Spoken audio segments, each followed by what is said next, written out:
Okay, this is a continuing parallel and perpendicular lines. So in example 3, it says which equation describes a line that's parallel to the x-axis. So again, think about parallel.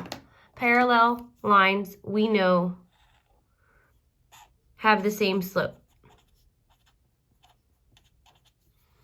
And we want this parallel to the x-axis. So you want to think about, where is the x-axis on a graph? Well, the x-axis on a graph is a horizontal line. And we want this to pass through this point, 6, 18. So I'm using this graph to visualize my equation and what this is going to look like. So if I want my line to be parallel to the x-axis, I need to think about what the slope of the x-axis is. Well, here I know the slope of any horizontal line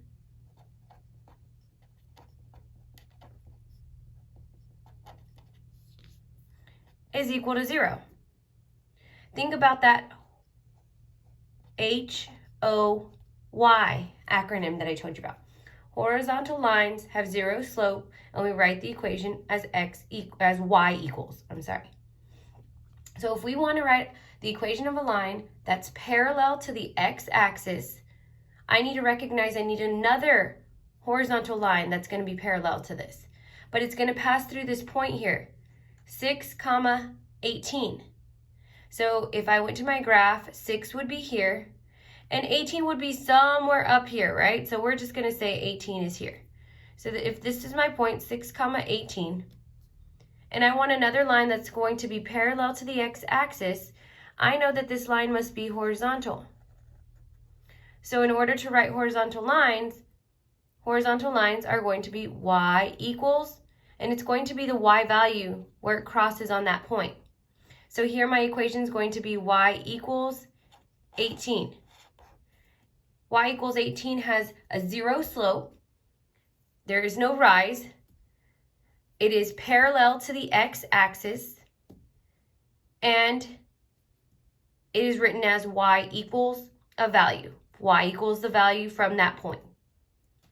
If you need more time, pause the video. I'm going to move on to the next example.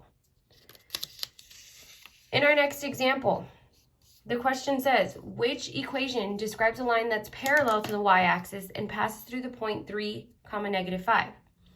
Again, parallel lines. We know parallel lines have the same slope. And if I want my equation to be parallel to the y-axis this time, I need to recognize that the y-axis on my graph is a vertical line. So if I look here, my y-axis is a vertical line. I need to recognize that vertical lines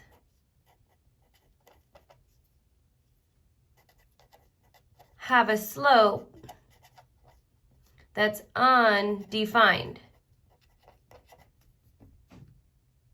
So if my slope is undefined, we write the equation in a certain way.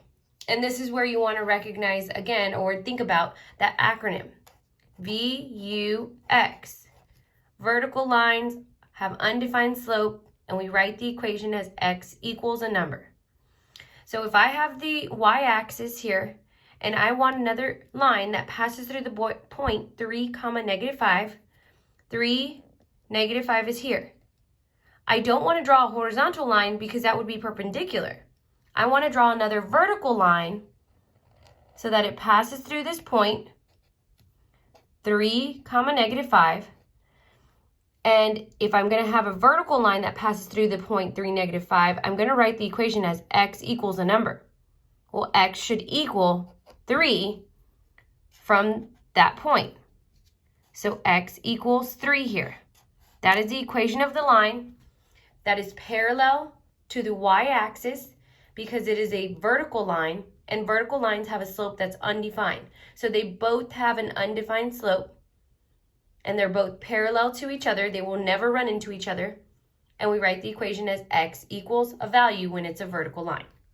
Now you're going to practice on your own.